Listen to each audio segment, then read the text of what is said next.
আবারও চলে এসেছি দিদিভাই কিচেনে রেসিপি নিয়ে। দেশি মুরগির কষা মাংস, দেখুন একদম পিওর দেশি, বাড়ি থেকেই নেওয়া দেশি মুরগি 2 কিলো মতো।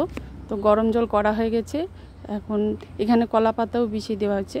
এখন গরম জলে মুরগিটাকে চুবানো হচ্ছে যাতে ও পালকগুলো ভালোভাবে তোলা যায়। দেখুন ভেজানো হয়ে গেছে, দুজন মিলে পালকগুলোকে তুলে নিচ্ছে। পরিষ্কার হয়ে এসছে।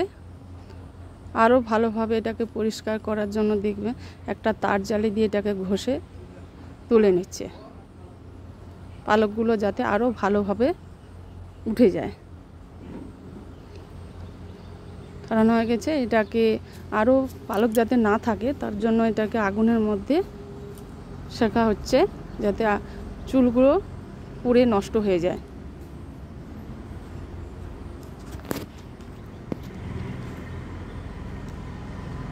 পোড়ানো হয়ে গেছে, তো এটাকে ধুয়ে পরিষ্কার করে এখন মাংসটাকে ছোট ছোট করে টুকরো করে কেটে নেব এবং কাটা হচ্ছে।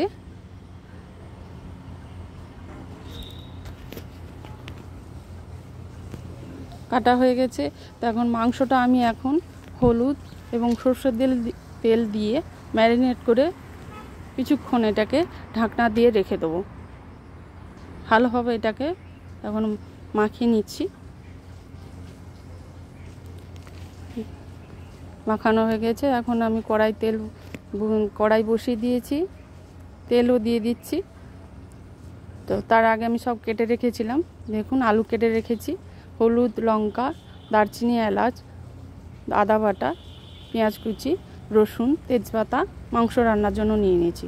তো কড়াই তেল গরম হয়ে গেছে, তো আমি এর মধ্যে আলুগুলো এক এক করে দিয়ে দিয়েছি। হালকা লাল করে ভেজে তুলে নেব। দেখুন ভাজা হয়ে এসছে, বেশি ভাজা হলে ভালো লাগবে না, তাই হালকা লাল করে ভাজা করতে হবে। দেখুন ভাজা হয়ে গেছে, আমি এখন আলুগুলোকে তুলে নিচ্ছি। এখন আমি কড়াই চাপিয়ে দিচ্ছি, দিয়ে আবারও তেল দিয়ে দিচ্ছি। কড়াইতে তেল গরম হয়ে গেছে, এখন গোটা এলাচ, দারচিনি এর মধ্যে দিয়ে দিচ্ছি ফোড়ন হিসাবে, দিয়ে দিচ্ছি তেজপাতা 3-4টে, তারপর দিয়ে দিচ্ছি রসুন বাটা, তারপর দিয়ে দিচ্ছি আদা বাটা,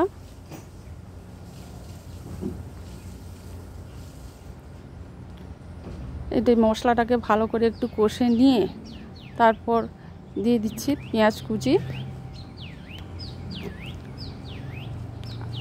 আবারও নাড়াচাড়া করে পেঁয়াজটা ভালো করে ভেজে নিতে হবে। তার জন্য অল্প পরিমাণ লবণ দিয়ে দিচ্ছি যাতে পেঁয়াজগুলো ভালোভাবে তাড়াতাড়ি জীর্ণ হয়ে যায়। দিয়ে আবারও মশলাটাকে কষে নিচ্ছি। দেখুন মশলাটা কষা হয়ে গেছে, তো এখন আমি পরিমাণ মতো লঙ্কার গুঁড়ো দিয়ে দিচ্ছি।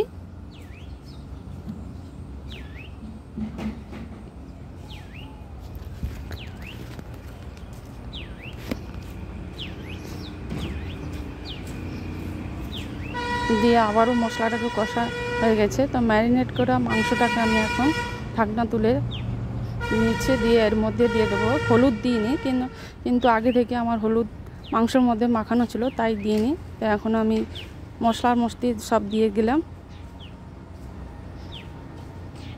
দিয়ে আবারও একটু কষে নিতে হবে। কষা হয়ে গেছে, এখন আমি ভেজে রাখা আলু এর মধ্যে দিয়ে দিচ্ছি, দিয়ে আবারও ভালো করে এটাকে নাড়াচাড়া করে কিছুক্ষণ কষে নিতে হবে।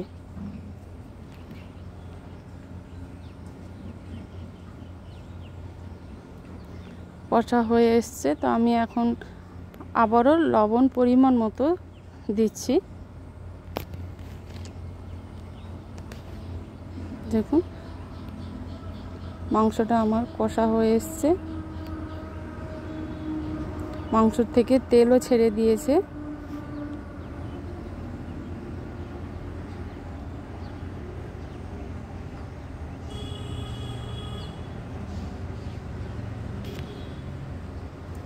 দেশি মুরগি একটু ভালো করে কষে নিতে হবে।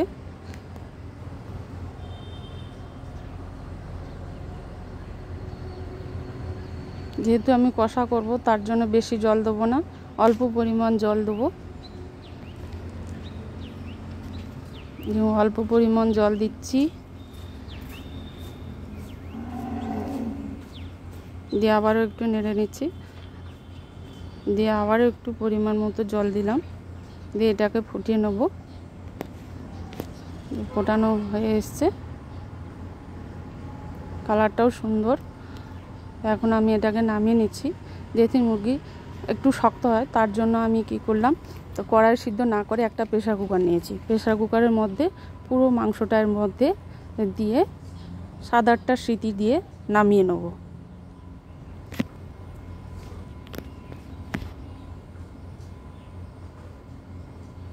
সেদ্ধ হয়ে গেছে দেখুন। এখন আমি এটা বের করে নিচ্ছি, একটা গামলার মধ্যে ঢেলে নিলাম।